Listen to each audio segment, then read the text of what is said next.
வணக்கம் வேந்தரின் உச்சிவேளை பகல் செய்திகளுக்காக சஞ்சனா. வர்ணியா. முதலில் தலைப்புச் செய்திகள்.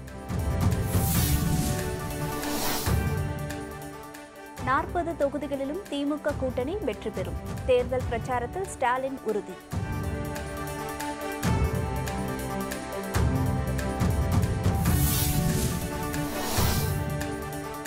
தர்மம் நீதியை நிலைநாட்ட வேண்டும். வாக்காளர்களுக்கு முதல்வர் வேண்டுகோள்.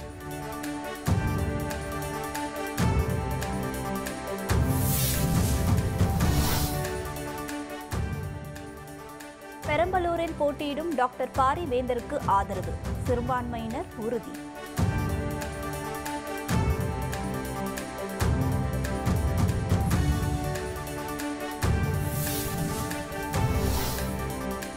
மக்களவை தேர்தலில் போட்டி. அதிமுக வேட்பாளர்கள் மனு தாக்கல்.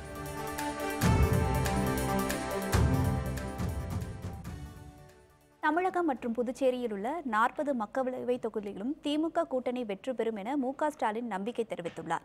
திமுக வேட்பாளர் எஸ்.ஆர். பார்த்திபனுக்கு ஆதரவாக சேலம் கோட்டை திடலில் நடைபெற்ற தேர்தல் பிரச்சார கூட்டத்தில் பேசிய மு.க. ஸ்டாலின், மத்தியில் ஆளும் பாரதிய ஜனதா அரசு மற்றும் அதிமுக அரசு மீது மக்கள் கோபத்தில் உள்ளதாக தெரிவித்தார்.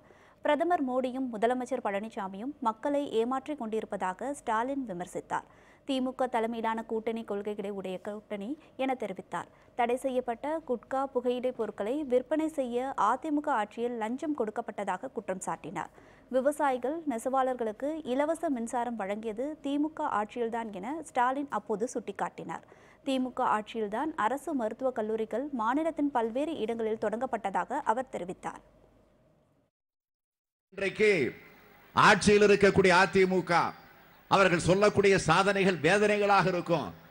என்னென்ன வேதனைகள் என்று கேட்டால், கொடநாட்டில் கொள்ள, கொடநாட்டில் கொலை, குட்காவில மாமூல், அதில் அமைச்சரும் சம்பந்தம் உண்டு, டிஜிபியும் அதில் உடன்பாடு உண்டு. இப்படி பல விவகாரங்கள்.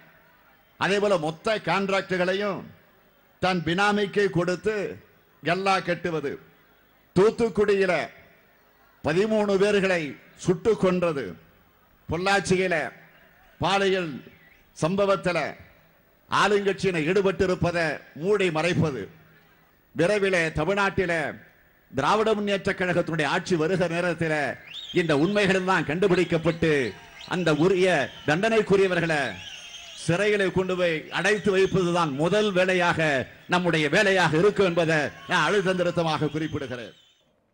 தேர்தலில் வாக்காளர்கள் தர்மத்தையும் நீதியையும் நிலைநாட்ட வேண்டும் என முதலமைச்சர் பழனிசாமி கேட்டுக்கொண்டார். கள்ளக்குறிச்சி மக்களவை தொகுதியில் போட்டியிடும் தேமுதிக வேட்பாளர் எஸ்.கே. சுதீஷை ஆதரித்து சேலம் மாவட்டம் கருமந்துறை, வாழப்பாடி, அயோத்திப்பட்டினம் உள்ளிட்ட பகுதிகளில் முதல்வர் பழனிசாமி பிரச்சாரம் மேற்கொண்டார். அப்போது பேசிய அவர், அதிமுக ஆட்சியின் திட்டங்களால் அனைத்து தரப்பு மக்களும் ஏதோ ஒரு வகையில் பயன்பெறுவதாக தெரிவித்தார். மறைந்த முன்னாள் முதலமைச்சர் ஜெயலலிதா ஆட்சியில் இருந்த காலத்தில் எண்ணற்ற திட்டங்களை அறிமுகப்படுத்தியதாக முதல்வர் பழனிசாமி குறிப்பிட்டார். பெரம்பலூர் தொகுதியில் திமுக கூட்டணியுடன் இணைந்து போட்டியிடும் இந்திய ஜனநாயக கட்சியின் வேட்பாளரான டாக்டர் பாரிவேந்தருக்கு செபி பேராயம் அமைப்பு ஆதரவு அளித்துள்ளது. திருச்சியில் டாக்டர் பாரிவேந்தரை சந்தித்து செபி பேராயத்தின் தேசிய தலைவர் பிஷப் நோவா யுவனராஜ், தமிழக சிறுபான்மை தலைவர் பிஷப் மோஷாக் ராஜா, திருச்சி மற்றும் பெரம்பலூர் மாவட்ட பேராயர்கள் மற்றும் தமிழகம் முழுவதும் உள்ள முக்கிய நிர்வாகிகள் டாக்டர் பாரிவேந்தரை நேரில் சந்தித்து ஆதரவு அளித்தனர். மேலும் செய்தியாளர்களிடம் பேசிய அவர்கள், பெரம்பலூர் தொகுதியில் போட்டியிடும் டாக்டர் பாரிவேந்தருக்கு முழு ஆதரவும் அளிப்பதாகவும் அவரது வெற்றிக்காக பிரச்சாரம் செய்ய இருப்பதாகவும் தெரிவித்தனர். இந்த பெரம்பலூர் தொகுதியினுடைய பாராளுமன்ற வேட்பாளராக இருக்கிற அருமையான ஐயா பாரிவேந்தர் ஐயாவுக்கு நாங்கள் முழுமையான ஆதரவை நாங்கள் களத்தில் நின்று கொடுக்கும்படியாக நாங்கள் சொல்ல வந்திருக்கின்றோம். அது மாத்திரமல்ல, அனைத்து கிறிஸ்தவர்களும் சிறுபான்மை மக்களும் இணைந்து இவர் ஒரு நல்ல தலைவர் என்பதை நாங்கள் புரிந்து கொண்டதினால இவரை இந்த பகுதியினுடைய இந்த பாராளுமன்றத்துக்கு தொகுதி வேட்பாளராக நாங்கள் தேர்ந்தெடுத்து அனுப்ப வேண்டும் என்ற நல்ல நோக்கத்தோடு வந்திருக்கின்றோம். அனைத்து கிறிஸ்துவ மக்களுக்கும் நீங்கள் ஒரு பாதுகாப்பாக இருப்பீர்கள், அனைத்து சிறுபான்மை மக்களுக்கும் நீங்கள் ஆதரவாக இருந்து எங்களுடைய உரிமைகளை குரல் கொடுப்பீர்கள் என்ற நம்பிக்கையில் நாங்கள் இவருக்கு ஆதரவு கொடுக்க வந்திருக்கின்றோம்.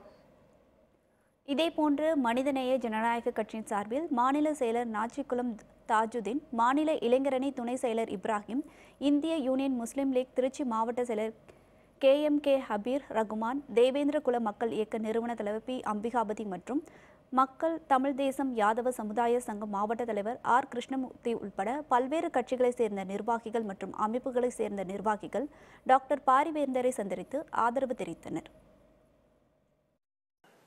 பெரம்பலூர் நாடாளுமன்ற தொகுதியில் திராவிட முன்னேற்ற கழக கூட்டணியின் சார்பில் போட்டியிடும் ஐயா வேந்தர் அவர்கள் வெற்றிக்காக மனிதநேய ஜனநாயக கட்சி களப்பணியாற்றும். ஐயா அவர்களுக்கு வெற்றிக்கனியை பறித்து தரும். ஐயா அவர்கள் ஜெயித்து வந்தால் பெரம்பலூர் தொகுதி முழுவதும் முன்னேற்றத்திற்காக அவர் முழுமையாக பணியாற்றுவார் என்று வாக்குறுதி அளித்திருக்கின்றார்கள். அதை வரவேற்று இன்றைய தினம் அவருடைய உழைப்பிற்காக களப்பணி செய்ய தயாராக இருக்கின்றோம் என்று எங்கள் ஆதரவை தெரிவித்திருக்கின்றோம். பெரம்பலூர் சட்டமன்ற தொகுதியை சேர்ந்த மரியாதைக்குரிய வேந்தர் ஐயா அவர்களுடைய வெற்றிக்காக எங்களுடைய உழைப்பு உண்மையாக உறுதியாக இருக்கும். குறைந்தபட்சம் என்னுடைய ஒரு அனுமானம் 1,00,000 வாக்குகளுக்கும் மேலாக அவர்கள் வெற்றி பெறுவார்கள் என்கின்ற நம்பிக்கை எனக்கு மிக ஆழமாக உள்ளது. அதற்கான அடித்தளமான பணிகளை நாங்கள் செய்து வருகிறோம். அவர்கள் வெற்றி பெறுவார்கள் என்கின்ற வாழ்த்துக்களையும் இதன் மூலமாக நான் தெரிவித்துக் கொள்கிறேன். பெரம்பலூர் நாடாளுமன்ற தேர்தலில் போட்டியிடும் டாக்டர் ஐயா பாரிவேந்தர் அவர்களுக்கு எங்கள் தேவேந்திர உலகத்தின் சார்பாக, தேவேந்திர குல மக்கள் இயக்கத்தின் சார்பாக அதன் தலைவரும் நிறுவன தலைவருமான அம்பிகாபதி வழக்கறிஞர் அவர்கள் ஒட்டுமொத்த தேவேந்திரனும் ஆதரவு அளித்து பெருவாரியான வாக்கள் வித்தியாசத்தில் வெற்றி பெற வைக்க எல்லோரும் கூட்டு முயற்சி எடுத்து வெற்றி பெற செய்வோம். பெரியகுளம் சட்டப்பேரவை தொகுதி இடைத்தேர்தலில் அதிமுக சார்பில் போட்டியிடும் வேட்பாளர் திடீரென மாற்றப்பட்டுள்ளார்.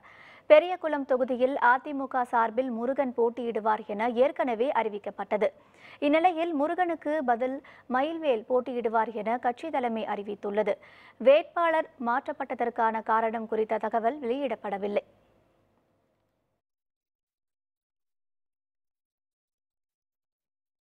ஜம்மு காஷ்மீர் மாநிலத்தில் பாதுகாப்பு படையினர் நடத்திய துப்பாக்கி சூட்டில் 2 பயங்கரவாதிகள் கொல்லப்பட்டனர்.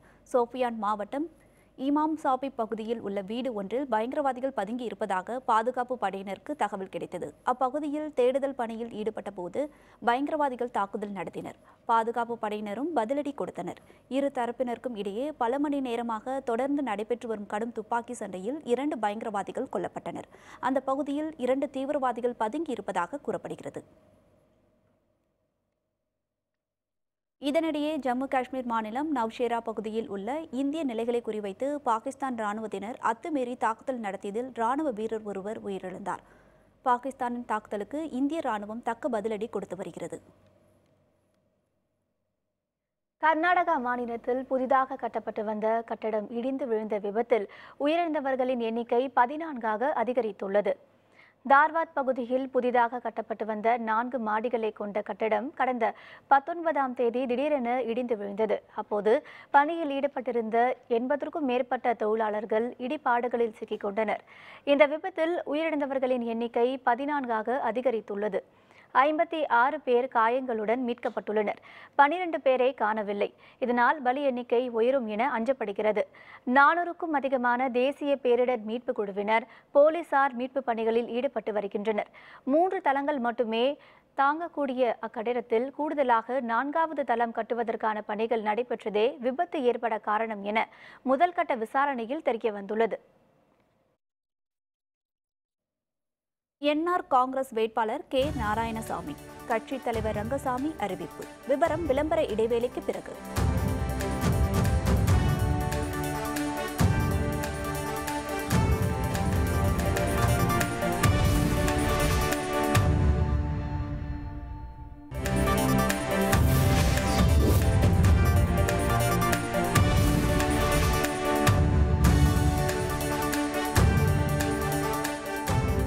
செய்திகள் தொடர்கின்றன. அம்மா மக்கள் முன்னேற்ற கழக தேர்தல் அறிக்கையை கட்சியின் துணை பொதுச் செயலர் டிடிவி தினகரன் வெளியிட்டார். இது குறித்த கூடுதல் விவரங்களை தொலைபேசி வாயிலாக தருகிறார் எமது செய்தியாளர் பிரகாஷ். அம்மா மக்கள் முன்னேற்ற கழகத்துடைய தேர்தல் அறிக்கை தற்போது அக்கட்சியுடைய துணை பொதுச் செயலாளர் தினகரன் அவர்கள் வெளியிட்டு வருகிறார். குறிப்பாக இந்த தேர்தல் அறிக்கையை பொறுத்தவரை வருகிற நாடாளுமன்ற தேர்தல் மற்றும் சட்டமன்ற இடைத்தேர்தலுக்கான ஒரு தேர்தல் அறிக்கையாக பார்க்கப்படுகிறது. இந்த தேர்தல் அறிக்கை 60 முக்கிய அம்சங்களாக இதில் குறிப்பாக விவசாயம் மற்றும் சுற்றுச்சூழல் பாதிக்கக்கூடிய திட்டங்களுக்கு தமிழகத்தில் அனுமதி வழங்கப்படாது. அதே போல டெல்டா பகுதி பாதிக்கப்பட்ட வேளாண் மண்டலம் அறிவிக்கப்படும். ஜிஎஸ்டி கவுன்சில் நிர்வாகத்திற்கு உரிய மாற்றங்கள் செய்யப்படும். மாணவர்களுக்கான அந்த கல்வி கடனை முழுமையாக தள்ளுபடி செய்யப்படும் உள்ளிட்ட பல்வேறு முக்கிய அம்சங்கள் இந்த தேர்தலுக்கு இடம்பெற்றிருக்கிறது. அதே போல தமிழகத்தின் நீட் தேர்வானது ரத்து செய்ய நடவடிக்கை எடுக்கப்படும் என்று அவர்கள் தெரிவித்திருக்கிறார்கள். மேலும் கேபிள் டிவியில் கட்டண குறைப்பு செய்வதற்கான ஒரு நடவடிக்கை எடுக்க வேண்டும். தேசிய கட்சி இருக்கக்கூடிய கச்சத்தீவை திரும்ப பெற சட்ட ரீதியான நடவடிக்கை எடுக்கப்படும் என்றும் அவர்கள் தெரிவித்துள்ளார்கள். குறிப்பாக மாணவர்களுக்கு இலவச மருத்துவ பரிசோதனையாளர்கள் வழங்கப்படுவதற்கான நடவடிக்கை அறிவிக்கப்படும் என்று அவர்கள் இந்த தேர்தலுக்கு இடம்பெற்றிருக்கிறது. குறிப்பாக தமிழகத்தில் மது உற்பத்தி செய்யக்கூடிய ஆலைகள் முழுமையாக தமிழகத்தில் தடை செய்யப்படும் என்றும், அதே போல மெட்ரோ ரயில் திட்டம் கோவை, திருச்சி, மதுரைக்கு விரிவாக்கம் செய்வதற்கான நடவடிக்கை எடுக்கப்படும் என்று அவர்கள் தெரிவித்துள்ளார்கள். அதுபடி அதே போல சுங்கச்சாலைகள் மூடுவதற்கான நடவடிக்கையும் இந்த நடவடிக்கை எடுக்கப்படும் என்று இந்த தேர்தல் இடம்பெற்றிருக்கிறது. குறிப்பாக 60 அம்ச முக்கிய ஒரு கோரிக்கையாக மற்றும் அதற்கு நடவடிக்கை எடுப்பதற்கான இந்த ஒரு சிறப்பு அம்சங்கள் இந்த தேர்தலுக்கு இடம்பெற்றிருக்கிறது நாம் தெரிவிக்கலாம். ஏற்கனவே அம்மா மக்கள் முன்னேற்றம் பொறுத்தவரை ஏற்கனவே அவர்கள் கட்சியுடைய வேட்பாளர்கள் கடந்த 17ஆம் தேதி முதல் கட்டமாக 24 நாடாளுமன்ற தொகுதிக்கான வேட்பாளர் மற்றும் 9 சட்டமன்ற இடைத்தேர்தலுக்கான வேட்பாளர் அறிவித்திருந்தார்கள். இந்த நிலையில் இன்று காலை மீதமுள்ள 2ஆம் கட்ட வேட்பாளர்களாக இன்று காலை அறிவித்திருக்கிறார்கள். அதன் தொடர்ச்சியாக தற்போது அக்கட்சி தலைமை அலுவலகத்தில் கட்சி துணை தலைவர் தினகரன் அவர்கள் தொடர்ச்சியாக இந்த தேர்தலுக்கு வெளியிட்டு செய்தியாளர்களுடைய மத்தியில் இந்த தேர்தலுக்கு இடம்பெற்றக்கூடிய முக்கிய அம்சங்களை அவர்கள் படித்து வருகிறார்கள். அடுத்தபடியாக டிடி தினகரன் தங்களுடைய தேர்தல் அறிக்கை கொண்டு மக்களை சந்திப்பதற்கான ஒரு கூறியிருக்கிறார். இதற்கு முன்பாக இன்று காலை கட்சி தலைமை அலுவலகத்தில் டிடி தினகரன் கட்சியுடைய வேட்பாளரை சந்தித்து தங்களுடைய தேர்தல் அறிக்கை குறித்தும் அதே போல வெற்றி வாய்ப்பு குறித்து அவர்கள் பேசி வந்திருந்த ஒரு ஆலோசனை கூட்டம் நடைபெற்றது. அதன் தொடர்ச்சியாக தற்போது இந்த தேர்தல் அறிக்கையானது டிடி தினகரன் அவர்கள் தற்போது வாசித்து வருகிறார். அதற்கான காட்சியை நாம் நிகழ்ச்சியாக்கலாம். அதன் தொடர்ச்சியாக நாளை முதல் டிடி தினகரன் அவர்கள் தங்களுடைய அம்மா மக்கள் முன்னேற்ற கழகத்துடைய வேட்பாளரை ஆதரித்து தமிழகத்தில் இருக்கக்கூடிய 33 நாடாளுமன்ற தொகுதிகளிலும் அவர்கள் சுற்றுப்பயணம் மேற்கொள்வதற்கான ஒரு அறிவிப்பை வெளியாவதற்கான வாய்ப்பு இருக்கிறது. மேலும் அடுத்த கட்டமாக இந்த தேர்தலை பொறுத்தவரை எந்த சமரசம் ஏற்படுத்திக் கொள்ள மாட்டோம் என்றும், இதற்கான இந்த தேர்தலுக்கு நாங்கள் நிறைவேற்றி தருவதற்கான அனைத்து முயற்சியும் நாங்கள் ஈடுபடும் என்ற ஒரு அறிக்கையும் தற்போது செய்தியாளர் மத்தியில் தெரிவித்திருக்கிறார். தகவல்களுக்கு நன்றி பிரகாஷ். புதுச்சேரி மக்களவை தொகுதியில் என்ஆர் காங்கிரஸ் கட்சி சார்பில் கே நாராயணசாமி போட்டியிடுவார் என அக்கட்சியின் தலைவர் ரங்கசாமி அறிவித்துள்ளார். புதுச்சேரி மக்களவை தொகுதியில் அதிமுகவுடன் கூட்டணி அமைத்து என்ஆர் காங்கிரஸ் கட்சி போட்டியிடுகிறது. என்ஆர் காங்கிரஸ் சார்பில் போட்டியிடும் வேட்பாளர் கே நாராயணசாமியை அக்கட்சியின் தலைவர் ரங்கசாமி இன்று அறிமுகம் செய்து வைத்தார். பின்னர் பேசிய ரங்கசாமி கே நாராயணசாமி அதிக வாக்குகள் வித்தியாசத்தில் வெற்றி பெறுவார் எனவும் தெரிவித்தார். உரிய நேரத்தில் தட்டாஞ்சாவடி இடைத்தேர்தலுக்கான என்ஆர் காங்கிரஸ் வேட்பாளர் அறிவிக்கப்படுவார் எனவும் ரங்கசாமி குறிப்பிட்டார்.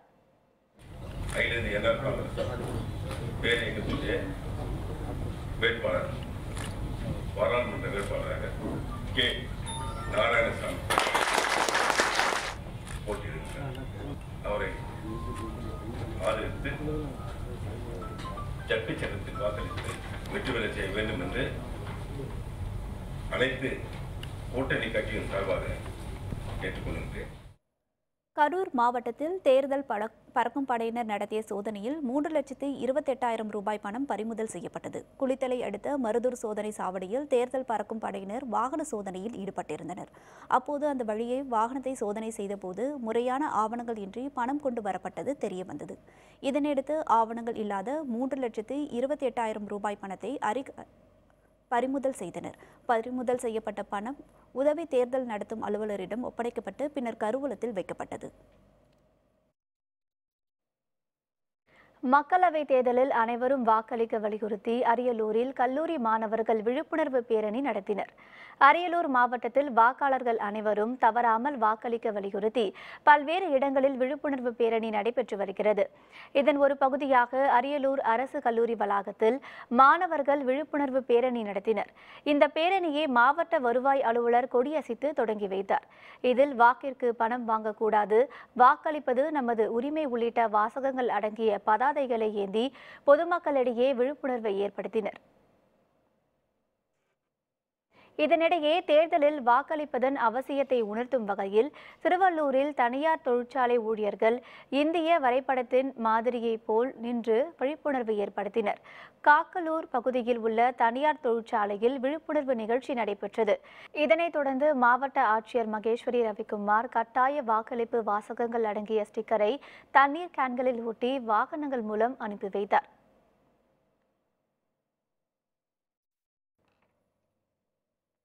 உண்மையாகவும் நேர்மையாகவும் வாக்களிக்க வலியுறுத்தி தஞ்சாவூரில் இருசக்கர வாகன பேரணி மற்றும் மனித சங்கிலி மூலம் பொதுமக்களிடையே விழிப்புணர்வு ஏற்படுத்தப்பட்டது.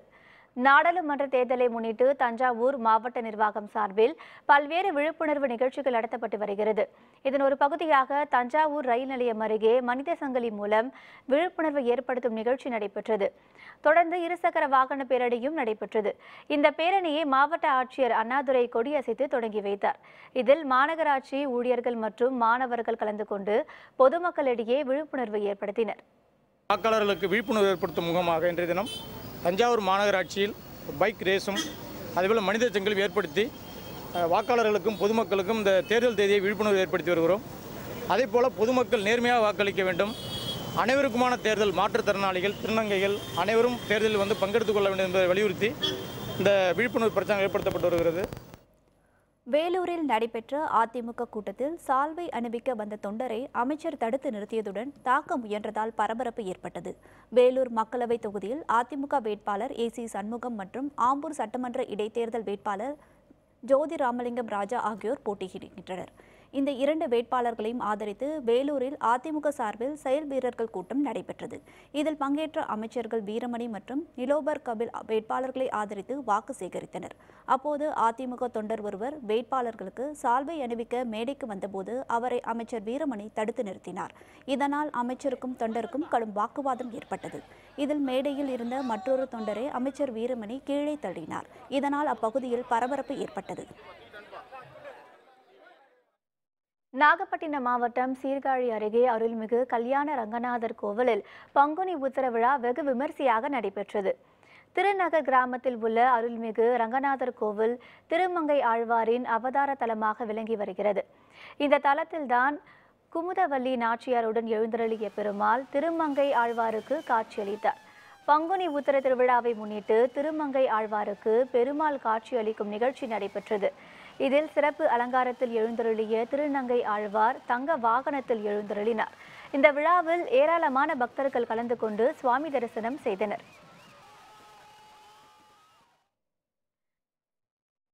தூத்துக்குடி மாவட்டம் தென் திருப்பேரை மகர நெடுங்குழைக்காதர் திருக்கோவிலில் பங்குனி திருவிழா கொடியேற்றம் வெகு விமரிசையாக நடைபெற்றது.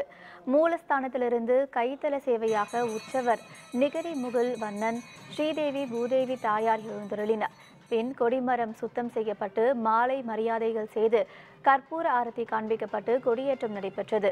திருவிழா நாட்களில் தினமும் சுவாமி நிகரில் முகில் வண்ணன் அனுமார் சேஷ வாகனம் உள்ளிட்ட பல்வேறு வாகனங்களில் வீதி உலா வருதலும் கருட சேவையும் நடைபெறுகிறது. சுற்றுலா படகு ஆற்றில் கவிழ்ந்தது. விபத்தில் 100க்கும் அதிகமானோர் உயிரிழப்பு. விவரம் விளம்பர இடைவேளைக்கு பிறகு.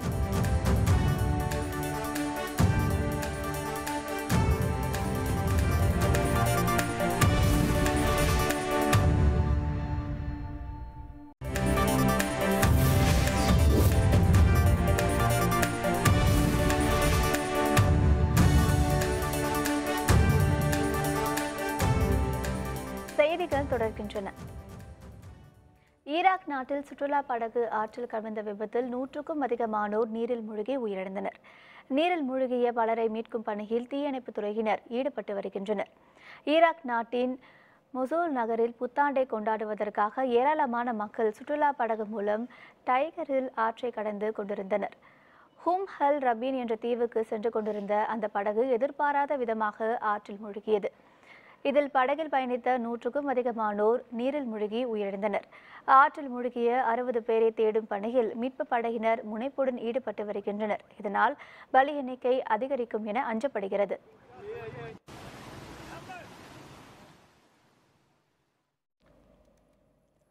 12வது IPL 20 ஓவர் கிரிக்கெட் தொடர் சென்னையில் நாளை தொடங்குகிறது.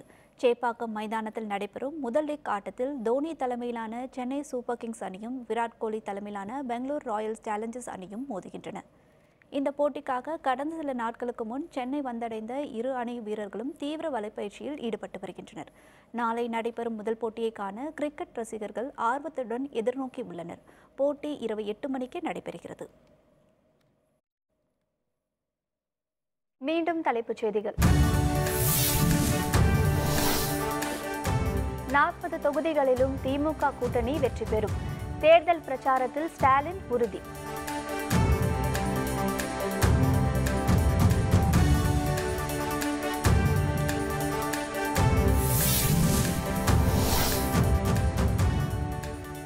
தர்மம் நீதியை நிலைநாட்ட வேண்டும். வாக்காளர்களுக்கு முதல்வர் வேண்டுகோள்.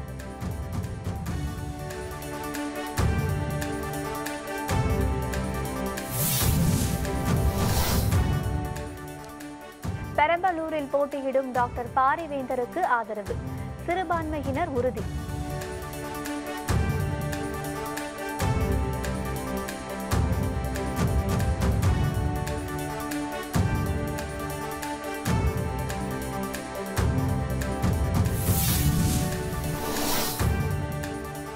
மக்களவை தேர்தலில் போட்டி. அதிமுக வேட்பாளர்கள் மனு தாக்கல்.